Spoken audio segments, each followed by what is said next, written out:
Today, we're going to talk about Tesla. Now, just like in politics, where you have two groups, you have the Republicans and the Democrats, you have the conservatives and the liberals, those filthy liberals and those filthy conservatives. The exact same thing is true for Tesla, except in this case, the two groups are the bulls and the bears. Now, every stock has bulls that think the stock will do well, and every stock has bears that think the stock won't do well. The difference for Tesla and a couple of other stocks is the difference in opinions can be quite extreme. The debates can get quite heated. You can have personal attacks from one side or the other. For example, bulls might say that bears are closed-minded, they're anti-green, they want their gas guzzlers to stay on the road and destroy the environment, yada, yada, yada. And then the bears might say that the bulls are all sheep. They follow Elon Musk, even though he tries to manipulate investors and the general public. You hear all these different types of arguments. In this particular video, I'm going to do my best to provide an informative opinion on why I am a Tesla bear. In other words, I'm against going long or purchasing Tesla as an investment. However, I would like to keep the comments as logical as possible. Let's not turn this into a political debate. This is investing. It should be logical. So let's try to keep things that way. So from time to time, I get asked the question, should I invest in Tesla?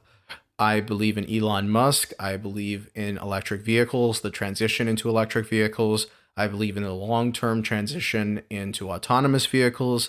Tesla is working in all three of those fields, or two of those fields, plus they have Elon Musk. Therefore, it's the perfect investment for me, right? And my response is always no. Now, the reason why I say no is actually quite simple. If we pull up their income statement here, and I'm looking at it on an annualized basis over the past few years, I'm using Seeking Alpha, but you can obviously just look at the 10K if you want to look at the source material. I find this just to be a lot easier. We come down to this line item here of net income, which is just profit. You can see over the last couple of years, Tesla has lost several billion dollars. Now, I want you to imagine if you were running a local business and you lost money every single year, how would you afford to pay the expenses associated with that business? You really only have two options. One is you can raise capital, so you could take money from your own bank account, or you could sell a fraction of the business to a friend for a sum of money, and he in return gets the rights to some of the cash flows of that business in the future if it becomes profitable. And your second option is to borrow money from friends, family, or the bank in order to pay off your expenses. Well, both of those options are available in the stock market, and they are considered or called equity and debt financing.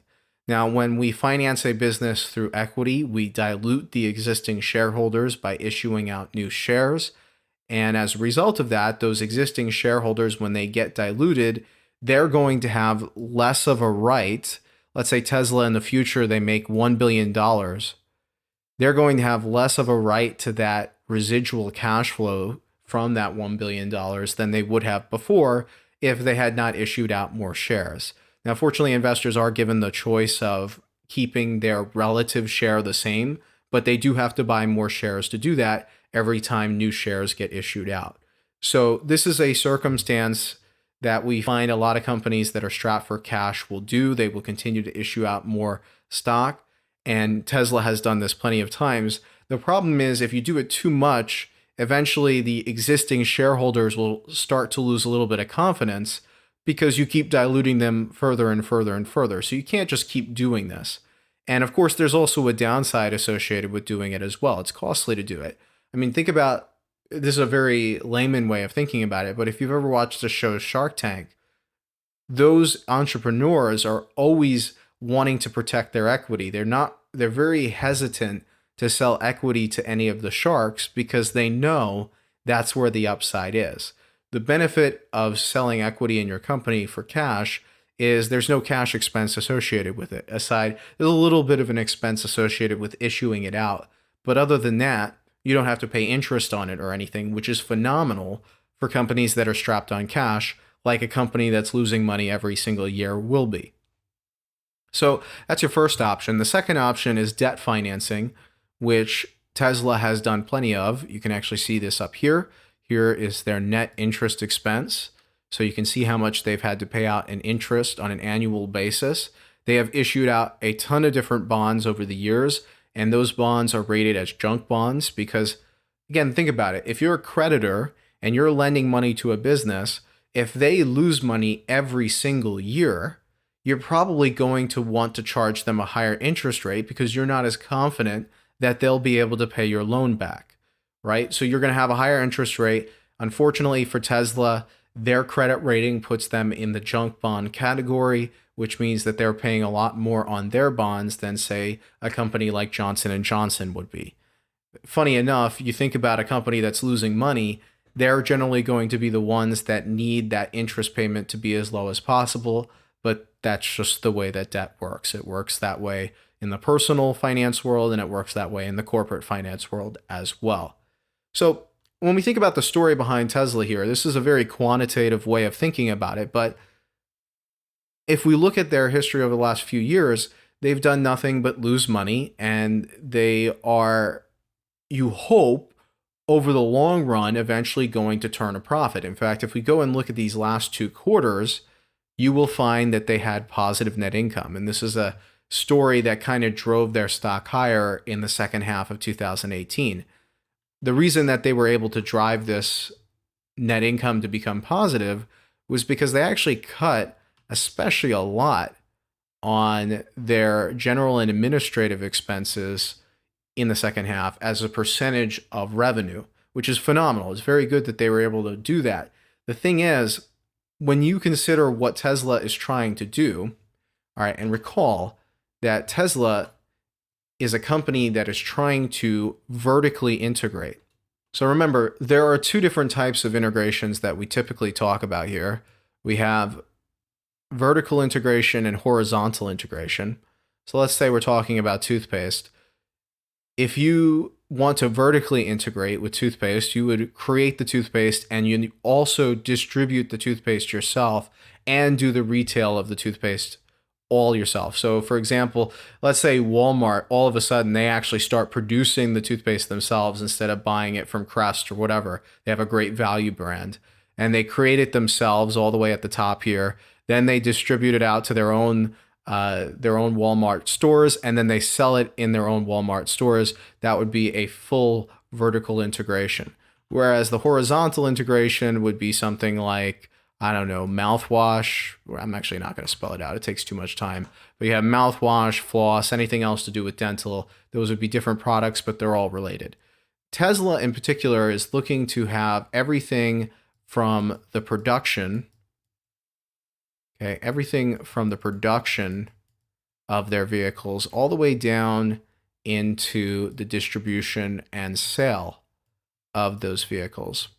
And what makes that interesting is they're actually cutting out the licensed or the franchise dealers that we typically associate with auto companies in general. So when we think about GM, we think about Fiat Chrysler, we think about Ford, we think about any of those other companies, there's always dealers that you can go to that are selling those vehicles for you or selling vehicles for those companies.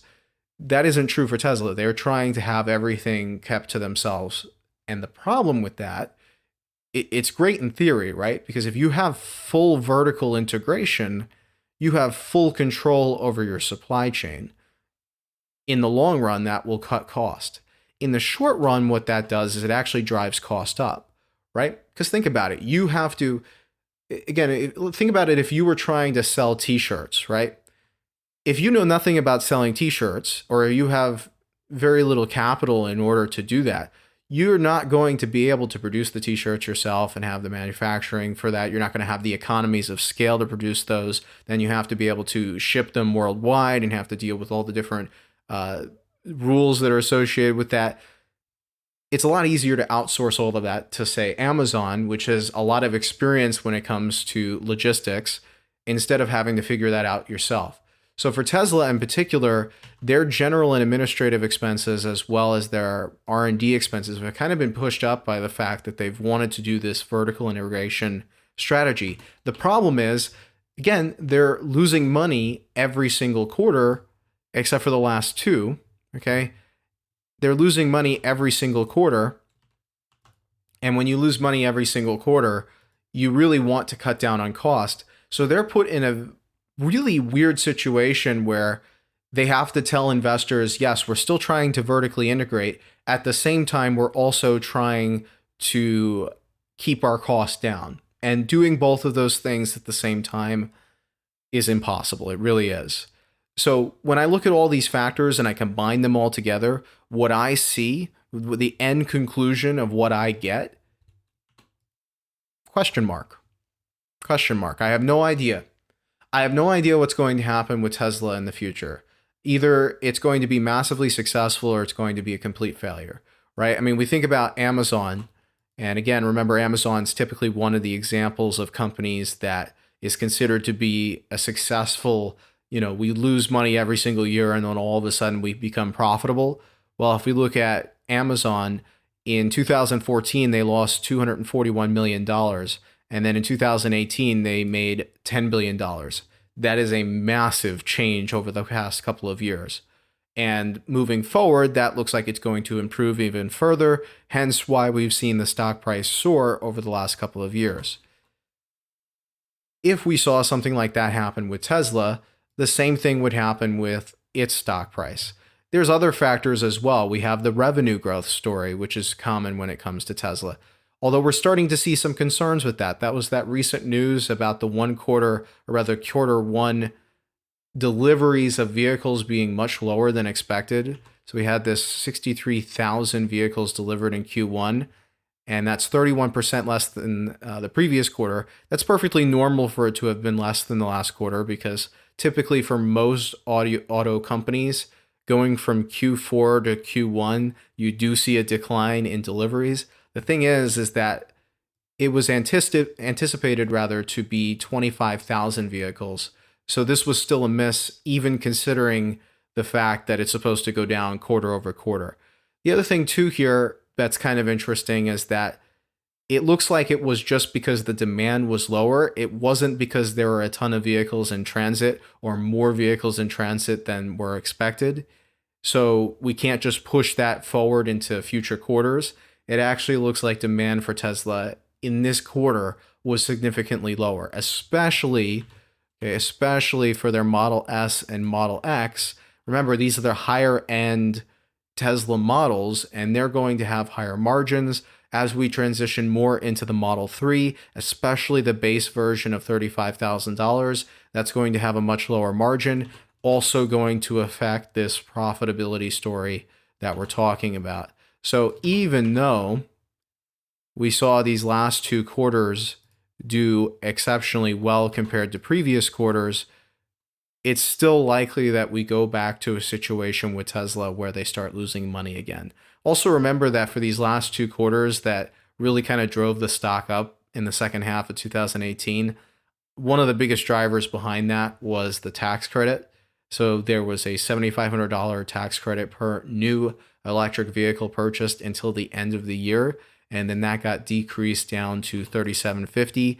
So Tesla wanted to fill as much of its backlog as possible. Remember that the orders for the Model 3 opened, I believe, in April of 2016. So there was a long history of orders, and they had a pretty large backlog. They decided to fill as much of it as possible in the second half of 2018. Means that when we look at the revenue growth story, we're probably not going to have good comparables once we move into the second half of 2019, which is usually concerning when we talk about companies like this one that are almost entirely decided by hype and headlines that we see associated with the company.